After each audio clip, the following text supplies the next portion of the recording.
Hey guys, and welcome to another brand new video. In this video, we actually have some pretty crazy gaming news going on, where number one, we are now seeing the PlayStation 5 community now kind of basically going and calling for petitions and trying to go raise up awareness to go and get one of the biggest Xbox exclusives on the PlayStation 5 console. We also have a really big challenge between the two as well, where it kind of seems like the folks with the RPG vibes are going to be trying their best to go and determine which game will be the better game. We have a lot of different stuff to go talk about over here, and a lot of kind of things to go and showcase. I guess I'll talk about the petition too as well if you guys want to join, although I don't think this is actually going to go through. So we have lots of stuff to go talk about, so make sure you guys are subscribed with the notifications on. We have the Twitter and Twitch stream down below in case you guys want to follow. We have the Amazon links too as well down below as well if you guys want to check out the good old consoles. And of course, leave your thoughts and comments all down below. So very first and foremost, I'm sure you guys have seen, well, Starfield. If you guys have not, for God knows why, I don't know why, well, it's gonna be one of the more anticipated Xbox games, Xbox/PC games, to think about Game Pass, games coming out in the very near future. And now, right now, there's actually been a really big petition coming out over here to make Starfield a PlayStation 5 exclusive game that are basically started by, quote-unquote, desperate gamers, and has apparently also been quote-unquote failing. Now, I don't want to have this article, people, and some folks have been kind of harshing on these guys a little bit. I don't think it necessarily failed per se.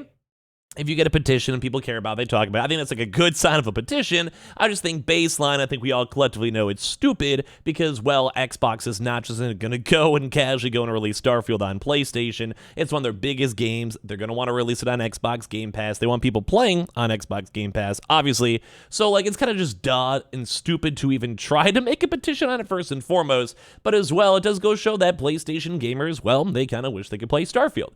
And I would be in the same boat, but thankfully I do have a PC. I usually went with the PC, Switch, and PS5 route to have a chance to get every exclusive, and so far it's worked out pretty well for me because I am primarily a PC gamer, but obviously I'll check up all the console stuff for sure. But one big thing to note is that, well, they made a petition. Right now there is a proper petition over here that's on change.org, and if you guys don't know, it's basically just a website out here where you have a chance to go and, well, obviously go and make things into a petition. And ideally, if you have like a random, let's say like, I don't know, local hometown, local governor, or whatever, maybe you want to go add chocolate to Reese's, I don't know, whatever it might be. Typically, like if it gets attention, media attention, it kind of goes and shows at least some people do care.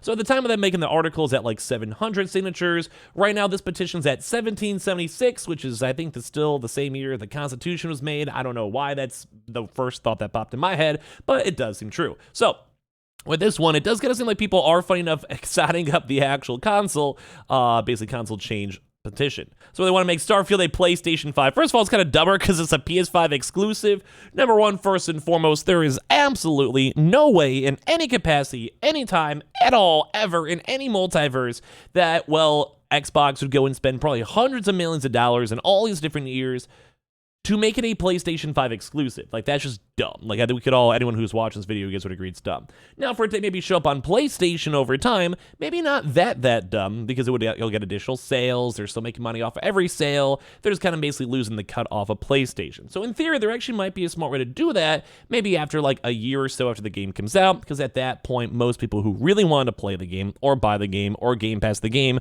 probably would have already done that. So just saying, it's not the worst. But when it comes to this one, yeah, it's not going to be exclusive for sure. They said for better over a decade, Bethesda games have been released on PlayStation. They perform better on PlayStation, run better, and sell better. Xbox, and specifically Phil Spencer, have no business taking them away. Well, funny enough, it's in their entire business because they literally spent like $10 billion to own the business. So, like, I'm just saying it is technically actually their business. Like, it literally is Xbox. Like, it is. But anyway, first, Xbox exclusivity would not only hurt PlayStation, it's an Xbox studio now because they bought it from Xbox, but also the player base. I mean, they don't mind if they're making more money and they have less players because they want people on the Xbox platform being on Game Pass. Like, it's duh. So when a major game like Starfield is only available on Xbox, it limits the player count of the game and stifles the amount of players PlayStation has. Because it's not available on PlayStation. Like, I'm skewed a little more on the PlayStation fanboy side. I like the games a little bit better. God of War. I can't wait for Final Fantasy 16. Like, obviously, duh. But, like, this is just dumb. This means that now Microsoft can charge higher prices because they don't have competition and take away players from Sony. We cannot allow this. Now, I kind of agree on that one in terms of monopoly law. I totally get that. But at the same time, Like, it's okay. They spent $10 billion on it. Second Xbox and its 12 dedicated players, like, Jesus, do not deserve Starfield or any exclusivity. Like, this person, I'm not sure if it's a troll or if it's someone who's just is way on Twitter way so much. I would almost want to assume it's a troll, but I've seen some pretty dumb and strange people throughout these years of making content creation. So not only are they arrogant and annoying, but since the showcase, they have been irritating. So ever since they showed off new games coming out, they've just been annoying. They keep sharing Starfield news telling us to get an Xbox. Duh, it's Xbox. They want you getting an Xbox. It's like Apple. They want you on an iPhone. Like if they didn't complain about Spider-Man or Ghost of Tsushima or any of the PS titles themselves. Third, exclusivity is not a good for Starfield itself. The matter is simple. If it releases on Xbox, it's a bad game. It can still be a good game if it's on Xbox. I don't think Xbox is that much like down in the gutter. I don't think. Go look at Redfall or Halo Infinite as examples. I mean, they would still be the same, pretty much the same exact game no matter what. If it releases on PlayStation, there's a 90% chance that it's a good game. There's no other way around it. Anyone who says otherwise is deceiving you and is the reason the gaming industry has such low standards today. Unless you want to see Starfield fail, you need to have it on PlayStation. Once again, I don't think they need to have it. They want Game Pass subscribers. Microsoft is like trillions upon trillions of dollars. They're fine either way, and they keep on saying Xbox is well making money. So unless you want to see Starfield fail, you need to have it on the PlayStation. I do think the 30 FPS lock is dumb. I don't like that. If it's actually like strategically there, maybe. But after saying that for Redfall, that does give me a little bit of the ick right now. So switch the roles here. PlayStation had an exclusive. Do you honestly believe they would be allowed to run it so poorly on the console? No. They would shame Todd Howard into properly optimizing it. Like, this guy's just going so hard on this signature. Like, it's not going to go to PlayStation, obviously. But, like, this guy is just like, imagine being Todd Howard, and he's just like, what did I do wrong here? It's like, read this random petition going on over here. It's not only software related, but hardware as well. While it could run on 60 FPS, and I'm surprised it doesn't, or at least has like performance mode options or whatever on the Series X at least, Microsoft has to allow it to run that poorly thanks to its inferior Xbox Series S, which they must keep support for, as the small Xbox player base is known to have very little money for gaming. Bro, what is this actual petition? Bro, this guy's like dropping out the PlayStations or a bunch of goats and Xboxes, a bunch of potatoes over here. Fourth, I keep getting told they care about quality now.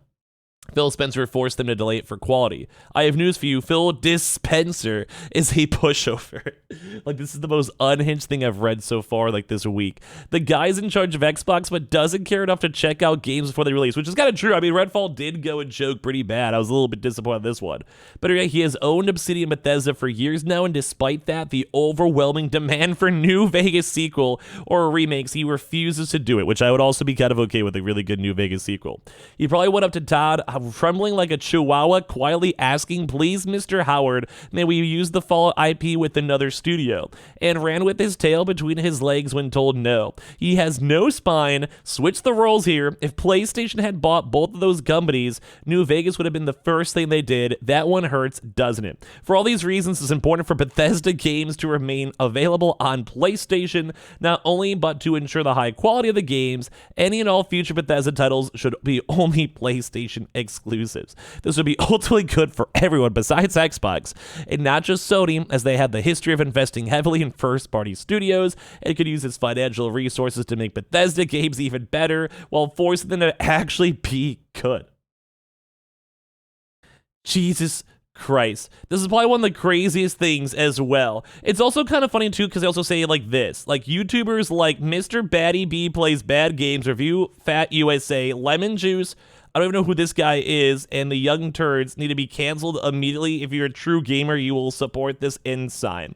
So I'm just happy they didn't throw in scrubbing on over there, so thank God for that. And if you guys care about this petition, feel free to. But there is kind of a also secondary kind of big thing, because people are talking, number one, about the big PlayStation versus Baldur's Gate 3, which is set to be released on August 31st, versus Starfield, where the battle of the RPGs. And I still kind of feel like, in my mind, even if Starfield is kind of a somewhat of a flop, it'll probably be better than Baldur's Gate. I've heard really good things on Baldur's Gate in general over here, but I do think this game's gonna be hopefully good. Like, there's a lot of critique, a lot of stuff going on, but right now they're basically trying to go put like the big PlayStation 5 game base versus any of the Microsoft game base too as well. And I agree. I think it'll be nice to go and see some other games, but I just think Baldur's Gate is going to be in a completely different league in comparison to Starfield. Now, once again, I'm not like a big Xbox or Starfield kind of hyper fan, but just with all these years and Bethesda's knowledge, and hopefully the game will be cool, even if it's not, maybe with mods in the future, it will have some good potential. But it's kind of crazy to go and see this petition. I want to let you know, like, would you guys sign it? Are you guys excited for it? We can see someone even signs it right now throughout this video. It got like another 8 more signatures on the way, so this is going to be a good one. So make sure you guys are subscribed with the notifications on. We have the Twitter and Twitch stream down below. We also have all the Amazon links for the consoles, and of course, give me your thoughts and comments down below as well.